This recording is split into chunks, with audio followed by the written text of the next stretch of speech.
Hello everyone, welcome to my presentation. My name is Mustafa Rahimi and I'm here today to talk to you about Google's acquisition of Motorola. The main objective of this presentation is to figure out whether the acquisition was a success or a misadventure for Google and what factors impacted the decision making, implementation and outcome of the acquisition. So without further ado, let's give some background on the facts. Google was finally able to acquire Motorola in May 2012 for $12.5 billion. At the time, it was the biggest deal that Google had struck in the company's history. Motorola's business consists of two elements, mainly Motorola mobile solutions and home solutions. And at the time, Google's corporate strategy was to vertically integrate into each of these businesses and expand. So what were some of the reasons behind the acquisition? For one, it was strengthening patent portfolio. Motorola was considered to be the first cell phone manufacturer and thus had an expansive patent pool that Google could utilize. Second reason was to vertically integrate, as Google is considered a software company and Motorola is considered a strong hardware company. So it will be beneficial to integrate and leverage Android platform and bring about a powerful device to the consumers. And the last reason was to boost Google's TV venture using the hardware and knowledge of Motorola. So looking at Google GE Matrix, we can see that Google's TV venture has medium market attractiveness, as this industry is still growing and there is still market potential for it.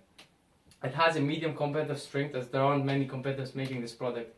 The Android OS, on the other hand, is definitely one of the Google's most important products, as it has high competitive strengths competing with the likes of Apple and Microsoft, and has high market attractiveness, as many mobile manufacturers use it. If we then look at Google's patenting fixed matrix, we can see that if Motorola were to be acquired, it could fit in with the rest of Google's patent portfolio. In the heartland, Motorola handset could fit in at the edge of the heartland, as it's closely related to Google's Android business, and they are likely to understand the key opportunities in the market. The successful Motorola home business could give Google TV a better understanding of the critical success factors of the TV business and allow for them to develop better products. So now, before analyzing the factors behind these decision qualities, it's important to realize that Google is a relatively young company and hence do not possess a comprehensive patent portfolio, which has left them quite vulnerable to patent litigation in the past. Through this acquisition of Motorola's strong patent portfolio, they will be able to have the resources to fight back and cut down on transaction costs arising for patent licensing. So overall, we feel that this was a good decision without any doubt. If we then look at Motorola's handset that completes the mobile devices puzzle for Google, Google will be able to control both inputs and outputs and increase the speed of rolling out new devices and upgrades. We do think that this is a relatively good decision, but it's a risky decision, as there is a clear difference in the optimal scale between Android software components and Motorola hardware components.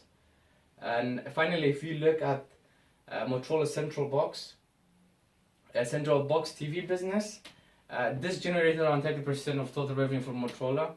Google TV, on the other hand, at the time was a bit of a question mark, performing subpar and in a relatively attractive market. Therefore, we think that this was a good decision for Google to invest in a struggling business by vertically integrating with Motorola Homebox and leveraging their knowledge. This will allow for deeper market penetration and give Google TV a very much needed competitive advantage. So in terms of outcomes, if you look at the outcome, we can say that it was a good outcome for Google's patent portfolio. Google acquired over 20,000 patents at the end of the day, and they were able to use these patents as a weapon in the ongoing smartphone war with Microsoft and Apple, as well as enable them to develop smartphone range. For example, recently Nexus 8 is one of the top performing phones according to experts. They were also able to cut on high transaction costs and also generate royalties from licensing and for competitors and partners, as well as protect their own Android platform. In terms of integration, Google failed to integrate effectively with Motorola and build high quality smartphones at the time. Motorola handsets were good, but they were not good enough to beat competition. For this reason, this was sold for $2.9 billion in 2014 to Lenovo. One of the main reasons for the failures was culture crash between all the new employees. Furthermore, the combined offering of Google TV and Motorola TV boxes was a bit too complex for consumers and never really took off. And hence why Google divested this part of Motorola to Ares for 2.4 billion in 2014. So finally, when we evaluate everything together, we can say the decision made to acquire Motorola was a good one, given the potentials of all the three reasons. However, Google was only able to benefit from the patent pool portfolio and its Android platform. It failed to integrate vertically and might have destroyed value for the Motorola handset and TVs. In terms of real gains and losses, despite having paid $12.5 billion for the acquisition, Google gained $5.3 billion from divestitures and around $2.5 billion from cash reserves. In addition, the patents are expected to be worth around $4.5 billion. These patents are much more valuable from a strategic perspective, as it has enabled Google to strengthen its position in the industry.